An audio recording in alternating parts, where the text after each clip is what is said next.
Hello. So, my name's Lucas. I'm I guess you would call it like coordinator or principal photographer of the Raíces de Soberanía project. And today we're going to go through the photos that I took whilst in Nicaragua. I wasn't planning on taking photos in Nicaragua. I didn't buy myself a disposable camera.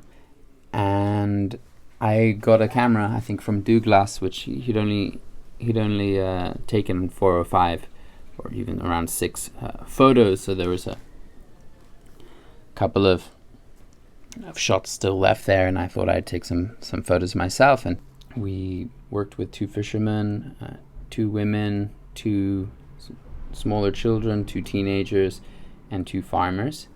It's very difficult to get the cameras back. It takes a long time for these photos to be taken and for the project to kind of develop and gain its momentum in town. And after 3 months, I had to go. The time was up, and I couldn't find anywhere in Nicaragua to develop the cameras, sadly. And so I had to take the cameras with me back to the Netherlands. So basically, the idea of the experiment, or the Photo Voice project more than anything, was to kind of explore how different groups of people in El Astillero experience the interactions between humans and nature, and how they would theorize those interactions, but more than anything, how they would try and visualize those interactions using photography. It was a baseball game, and in the end of the day, I think that it's a brilliant representation of the relationship between humans and nature in El Astillero. So the first shot is from behind the fence. I quite like this shot. The pitcher has pitched the ball already, and we see the batsman there in ready to strike the ball. We are in the cancha, which is like the central part of El Astillero. It's the baseball field, it's the cow field, it's the pig field, it's the rubbish flows through there all the time. But it's a place where the whole village gathers every Sunday when the baseball's on to enjoy it, and they clean it, and then they have a good game of baseball. So these are a couple of shots from there. The second shot, we see Ping. He's a local boy, quite a character really, and he's sitting there behind the fence, getting the best, in the best position to see all the action really. Then in the third shot, we're underneath a tree. This is Nederling, the wife of a good friend of mine. And it's quite an interesting part of the pitch, because, or the field, because it's where there's a lot of shadow because of this tree, but you're technically still on the baseball court or field. So lots of people gather there because it's shady, but you're still in the middle of the field. So that's where this photo was taken, and I thought it's an interesting spot, because that's where the whole team gathers underneath the tree. That's their bench, and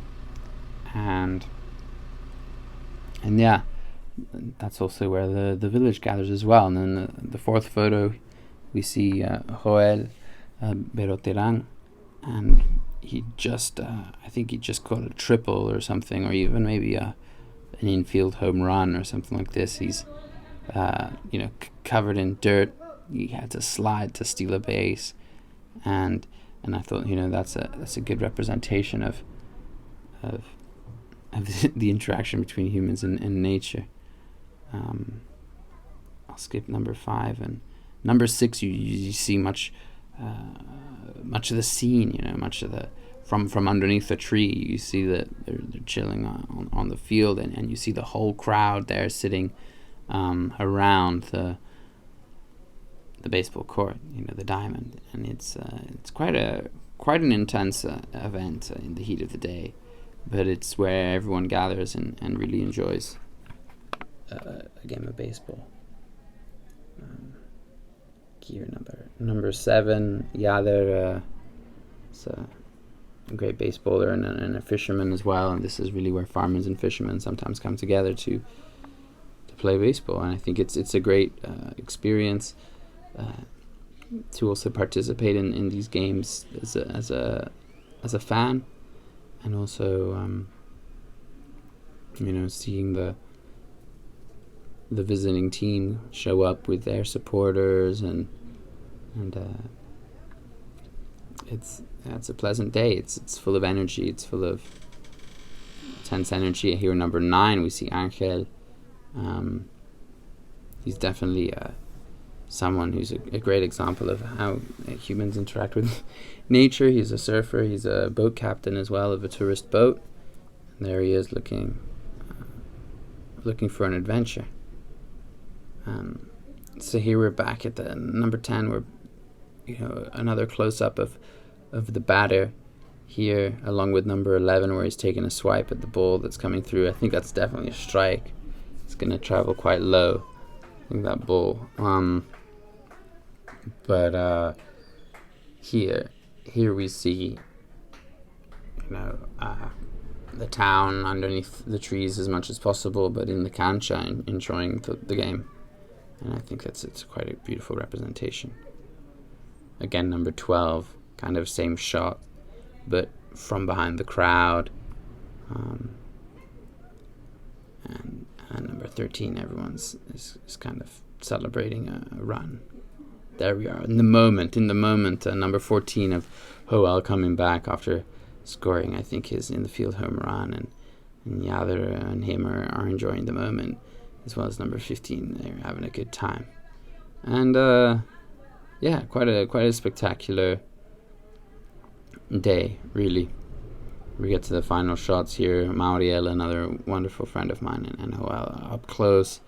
You can see the dirt on Joel's face, after such a difficult game.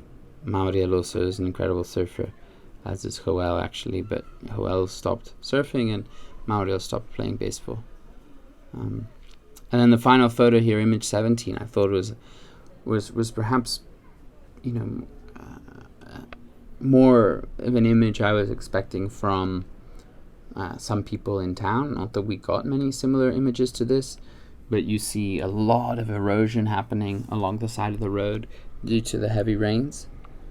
And a lot of that is full of plastic, and the community kind of moves around that space. They're on the edge, on the other side of the ditch,